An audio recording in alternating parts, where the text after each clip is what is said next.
இப்போ வந்து ஒரு சில படங்கள் காட்ட போறோம் சார். நீங்க வந்து இதுல ஏற்பட்ட அந்த நினைவுகள் கொஞ்சம் சொல்லுங்க.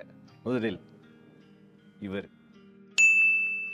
லைஃப்பில் மறக்க முடியாத ஒவ்வொரு மனிதருக்குள்ள மெமரிஸ் அது மாதிரி என்னோட வாழ்க்கையோட ஆல்பத்தில் மறக்க முடியாத நிகழ்வு என் தலைவனை பார்த்தது. கிராமத்தில் அவருக்கு ரசிகர் மன்றம் எங்கள் சூப்பர் ஸ்டார் ரசிகர் மன்றத்தில் நானும் ஒரு உறுப்பினராக இருந்திருக்கேன். தலைவனை பார்த்து அப்படி இருந்துட்டு அதே தலைவனை வந்து பக்கத்தில் நின்று நடிக்கிறப்ப இயற்கை கடவுள் இருப்பாங்க எங்கேருந்து எங்கே கூட்டி வந்துச்சு நம்மளை இதை சாப்பிட்டு சொல்ல முடியல என்னால். ஆனால் அவ்வளோ ஒரு சந்தோஷமாக இருந்துச்சு. தலைவன் உனக்காக தான் தலைவா அவ்வளோ பண்ணியிருக்கு. தளபதி படமெல்லாம் ரஜினி சாரை எதிர்த்து யாருமே பேச விட மாட்டேன் ஸ்க்ரீனில். அப்படி இருந்துட்டு நம்ம வந்து அவர் கூட நடிக்கிறப்ப இன்னொன்று அதை தாண்டி அவர்கிட்ட நல்ல மனசு இருக்கு பார்த்தீங்களா. ஒரு அணுகுமுறை இவ்வளோ பெரிய உச்சத்தில் இருக்கார். அவர் அணுகுமுறையில் இன்னும் ஒரு 50 வயசு அவர் கொடுக்கக்கூடாதா இறைவன் அப்படின்ற மாதிரி தான் தோணும்.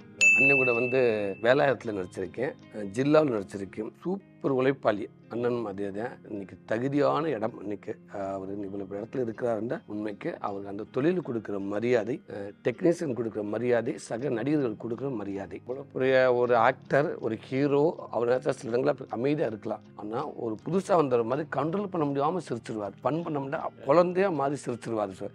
அதுவே பார்த்தீங்கன்னா நமக்கு பயங்கர எனர்ஜி ஆகிடும். தன்னை தானே செதுக்க கொண்டது மாதிரி இன்றைக்கி வந்து இவ்வளோ பெரிய உயரத்தில் இருக்கார். எதையுமே எதிர்பார்க்குற மனிதன். எந்த அலட்டலுக்கும் முக்கியத்துவம் கொடுக்க மாட்டார். என் ஃபேமிலி கூட போய் அந்த பர்த்டே, என்னோடய பர்த்டே அன்னைக்கு வேதாளம் சாகுட நடிச்சிக்கிட்டு இருக்கேன். அப்போ என்னோடய பர்த்டேவுக்கு என் ஃபேமிலி எல்லாம் கூட்டி கொண்டு போய் தலை கூட ஃபோட்டோ எடுக்க கேட்டேன். தயவுசெய்து வாங்க அப்படின்றாரு. டைட் ஷூட்டிங் போகிறப்ப நம்ம கேட்டோன்னே யோசிப்பாங்க. தயவுசெய்து கூட்டிகிட்டு வாங்க சொல்லியிருந்தாரு. எங்கள் அம்மாவை மாமா என் ஃபேமிலியை கூட்டி கொண்டு போய் எடுத்த ஃபோட்டோ. நான் காமெடியனா இன்றைக்கி காமெடியன்லேருந்து இன்னைக்கு கதை நான் வந்து இந்த இடத்துல இருக்கேன்னா கண்டிப்பாக இவங்களும் ஒரு சப்போர்ட். சசிகுமாரன் கூட போராளியில் நடிச்சிருக்கேன். சுந்தரபாண்டியன் எனக்கு ஒரு பெரிய அந்த நேரத்தில் ஒரு லிஃப்ட் கொடுத்த படம், ஒரு பெரிய மைலேஜ் கொடுத்த படம். அப்புறம் போராளி, உடன்பிறப்பு, இப்போ நிறையா படங்கள் வந்து எனக்கு ரொம்ப முக்கியத்துவம் கொடுத்துருக்காங்க அவங்க படங்களில். சசிகுமாரனே உண்மைக்கு நட்புக்கு இலக்கணமான ஒரு மனிதர் இருந்தால் கண்டிப்பாக அவர் தான். மிகப்பெரிய ஒரு சீனியர்.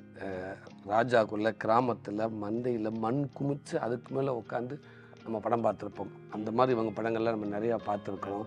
ஸோ அப்படி பார்த்த ஒரு சீனியர் நடிகை இன்றைக்கி அவங்க கூட வந்து ஃபஸ்ட் டைம் நடிக்கிறப்ப உண்மைக்கு ஒரு கொடுத்து வச்சுருக்கணும். ஒரு பக்கம் டைலாக்கு 1.5 பக்கம் 2 பக்கம் டைலாக் கொடுத்தா கூட அந்த அம்மா இந்த ஏஜில் அது சார் அதை அழகாக மனப்பாடம் பண்ணிட்டு வந்துட்டு எல்லாமே நம்ம ஒரு லைட்டு மனப்பாடம் பண்ணோம் அவ்வளோதான்.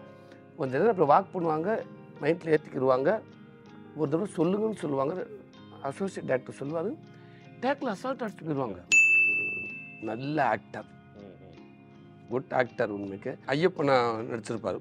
அப்படியே உண்மைக்கு தெய்வ கலெக்ஷன் அப்படி இருப்பார். பெரிய ஒரு 60 கோடிக்கு மேலே கலெக்ஷன் ஆச்சு அவர்.